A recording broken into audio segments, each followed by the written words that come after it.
दोस्तों, way to learn में आप सभी का स्वागत है। आज हम लोग चर्चा करते हैं चंपारण सत्याग्रह जो 1917 ईस्वी में हुआ था। बिहार में जो किसान आंदोलन चला था उसमें चंपारण सत्याग्रह का सबसे प्रमुख स्थान है। तो इसके बारे में हम लोग चर्चा करेंगे आज। इस तरह से चंपारण सत्याग्रह के बारे में चर्चा करेंगे कि बीपीएससी में किसी भी एंगल से क्वेश्चन पूछे, आप ये क्वेश्चन छूटने वाला नहीं है। तो सबसे पहले तो आप लोग देखिएगा, चंपारण सत्याग्रह 1917 ईस्वी में हुआ था।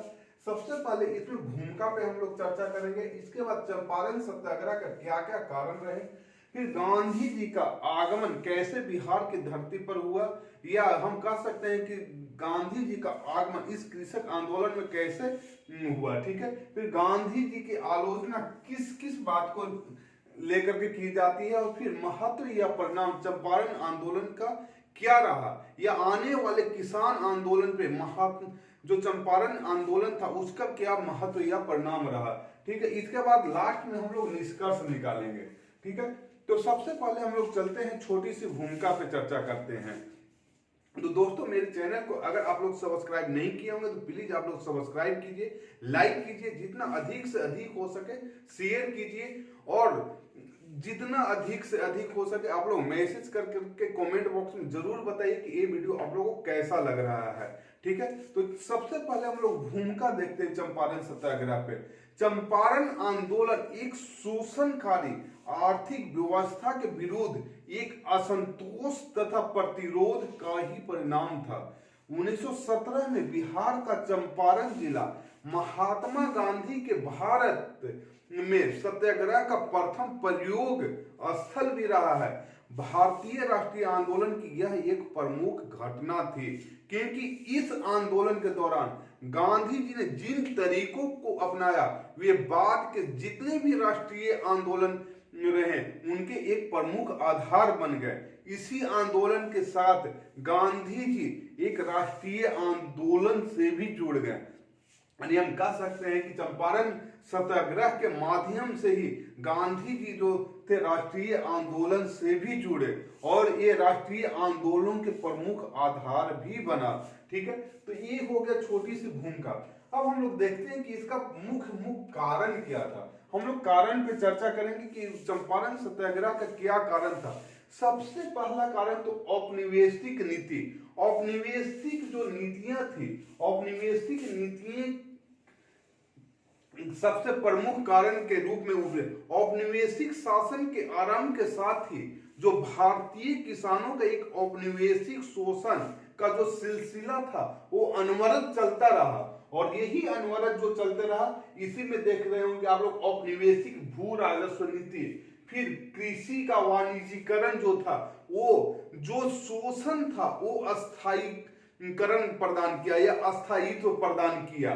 ठीक है, और इसी से देखिएगा आगे की जो अस्थायी नीति थी या अस्थायी बंदोबस्त थी, अस्थायी बंदोबस्त के अंतर्गत यह औपनिवेशिक शोषण और मजबूती प्रदान हुआ औपनिवेशिक शोषण का।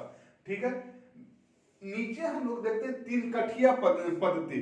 तीन कठिया पद्धति क्या था? तीन कठिया पद्धति 19वीं सदी था। 19वीं सदी के आरंभ में अंग्रेज जो थे, अंग्रेज बागान मालिकों ने चंपारण के किसानों के साथ एक अनुबंध किया था। मतलब 19वीं सदी में जो अंग्रेज बागान मालिक थे वो किसानों के साथ एक अनुबंध किया था। उसी अनुबंध में अंग्रेज क्या किए, किसानों से एक अनुबंध के तहत 3/20 यानी 20 कट्ठा में तीसरा भाग नील की खेती करना उनके लिए अनिवार्य बना दिया था। वही अनिवार्य बनाने के कारण क्या होता था, ये फसल के माध्यम से उनको नील की खेती प्राप्त होती थी, और नील प्राप्त होता था, नील करना अनिवार्य था। इसे ही तीन कठिया पद्धति कहा जाता है, यानी 3/20 भाग में नील करना अनिवार्य था। और इसमें क्या होता था, किसानों की न तो उचित मजदूरी मिलती थी, न ही मिट्टी के स्वास्थ्य के लिए नील की खेती स्वास्थ्यप्रद थी। यानी मिट्टी का जो उपजाऊपन था वो भी नील की खेती से समाप्त हो जाता था। तो दोनों पर किसानों के एक तो उचित मजदूरी नहीं मिलती थी, दूसरे भूमि के स्वास्थ्य पे भी प्रतिकूल प्रभाव पड़ता था। और जो लगान था, लगान भी मनमाने तरीके से बढ़ा दिया जाता था। इस उत्पीड़न और शोषण के कारण किसानों की जो आर्थिक दशा थी वो दयनीय हो गई, क्योंकि नील की खेती करना अनिवार्य था और वो अपने अनुसार वो फसल किसान नहीं लगा सकते थे। ठीक है, नेक्स्ट देखते हैं बढ़ता कृषक असंतोष। धीरे धीरे इससे क्या हुआ, चंपारण के किसानों नीलहे गोरों के प्रति एक असंतोष की भावना जगने लगी और एक असंतोष की भावना जन्म हुआ। 1916 में लगभग देख रहे हैं, 1916 में लगभग 21,900 एकड़ जमीन पर असामीदार, जिरात या तिनकठिया आदि प्रथा लागू थी। इसी के माध्यम से कर वसूली होती थी। कर वसूली की जो विधि थी वो बहुत ही बर्बर और एक अमानवीय थी। प्रशासन और पुलिस, यहां तक कि न्यायपालिका भी किसानों का साथ नहीं देते थे, किसानों के विरुद्ध ही खड़ा होते थे। फलस्वरूप क्या होता था, जमींदारों के प्रति एक असंतोष की भावना लोगों में पनपने लगी और यही असंतोष की जो भावना थी कृषक आंदोलन को जन्म दिया। ठीक है, नेक्स्ट देखेंगे किसानों की बढ़ती मुश्किलें। किसान 19वीं सदी के अंत में जर्मनी में नील की खेती, जर्मनी में कृत्रिम नील की खेती की खोज हो गई थी 19वीं सदी में ही। और 19वीं सदी में जर्मनी में नील की खेती की कृत्रिम खोज होने के कारण क्या होगा कि ये नील इन लोगों को महंगा पड़ने लगा और महंगा पड़ने के कारण जर्मनी से ये अपना नील मंगवाने लगे, जिसके कारण यहाँ नील की खेती को रोक दिया गया या नील नहीं खरीदा जाता था। और नील नहीं खरीदा जाता तो उपजाऊपन भी यहाँ का नहीं बच पाया था खेत का, और वही उपजाऊपन नहीं बच पाने के कारण किसान अपने अनुसार भी नहीं खेती कर पाते थे, जिसके कारण ये चंगुल में फंसते चल गए। और इसी समय क्या हुआ कि कर वसूली भी इनसे बर्बरता रूप से वसूला जाने लगा। जब खेती भी नहीं होता था, इन नील की खेती भी नहीं कर पा रहे, नील भी नहीं खरीदा जाता था और कर भी वसूली इन लोग से कम किया जाता था। और अब क्या हुआ कि लोग कर भी नहीं देते थे, अब रैयत से पैन खर्चा के रूप में 3 रुपए प्रति बीघा भी वसूल किया जाता था। पैन खर्चा यानी पानी के लिए 3 रुपए प्रति बीघा किसानों से वसूल किया जाने लगा। तो ये पैन खर्चा कह सकते हैं हम लोग कि चंपारण सत्याग्रह का तत्कालिक कारण पैन खर्चा ही बना। तो पैन खर्चा जो तत्कालिक कारण बना, उसी के कारण फिर चंपारण सत्याग्रह हुआ। ठीक है, अब हम लोग नेक्स्ट देखेंगे गांधी जी का आगमन। आखिर बिहार की धरती पर गांधी जी का आगमन कैसे हुआ, ठीक है, इस पे हम लोग चर्चा करेंगे। ठीक है, रैयतों की समस्या को रखने के लिए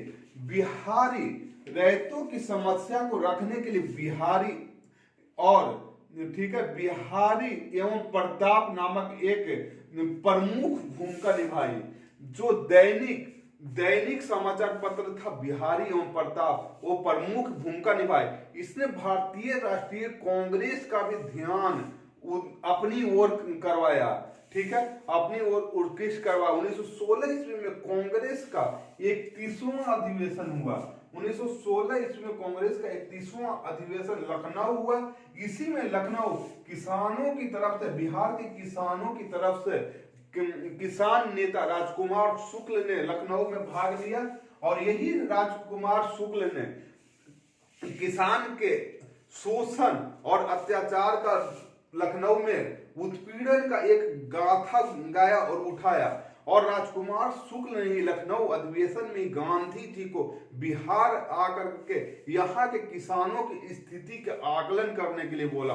और यही राजकुमार शुक्ल जो गांधी जी को किसान के बर्बरता और अत्याचार के आकलन करने के लिए बोला, और गांधी जी इन्हीं राजकुमार शुक्ल के बाद पर फिर बिहार आए। तो आप लोग देख सकते हैं कि 10 अप्रैल 1917 ईस्वी को गांधी जी पटना पहुंचे।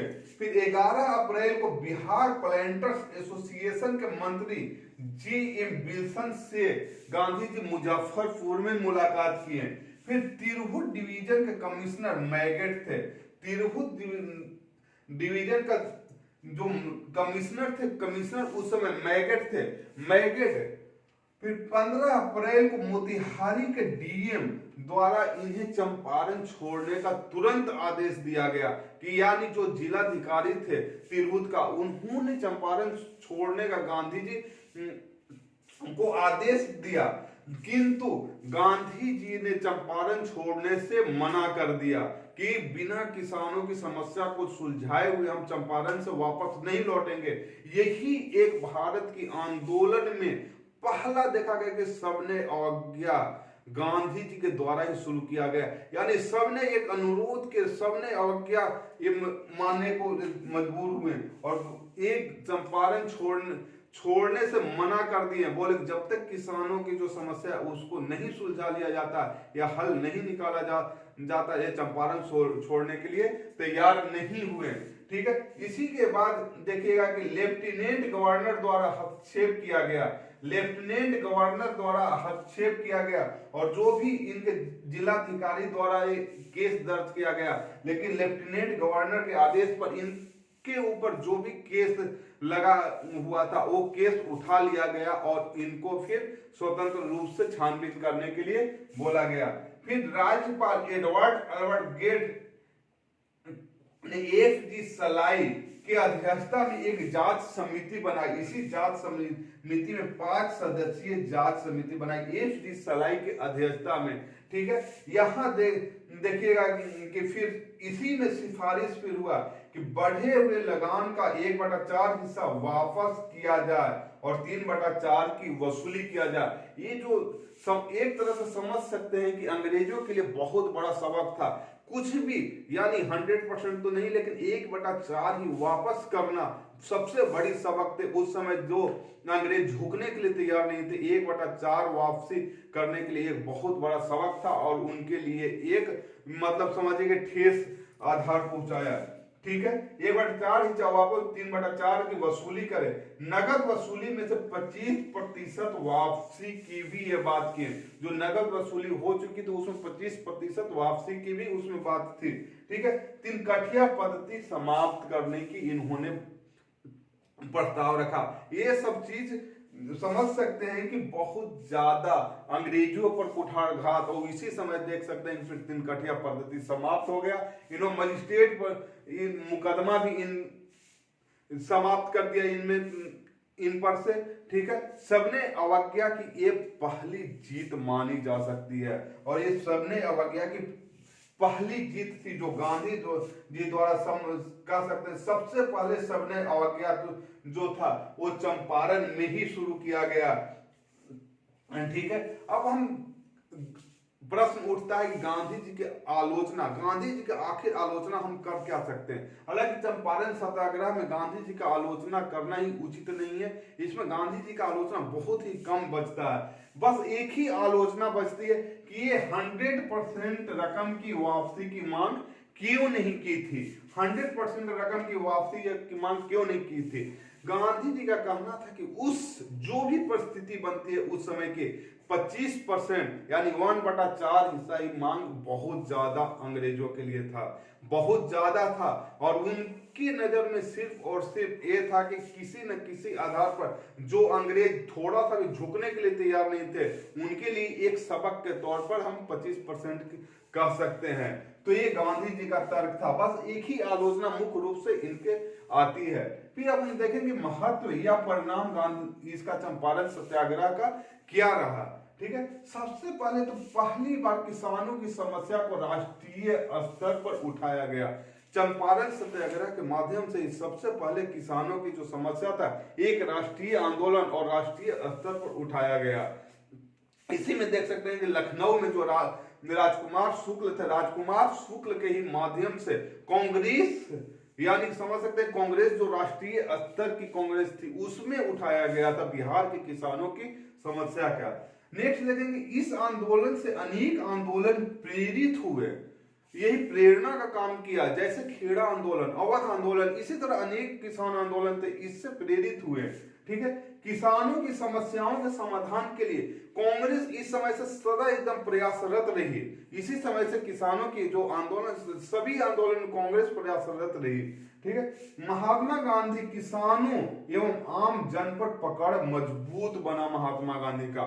महात्मा गांधी इसी आंदोलन के फलस्वरूप एक राष्ट्रीय आंदोलन या राष्ट्रीय स्तर के नेता के रूप में जाने लगे और किसानों और आम जनता पर इनका पकड़ मजबूत बनता चला गया।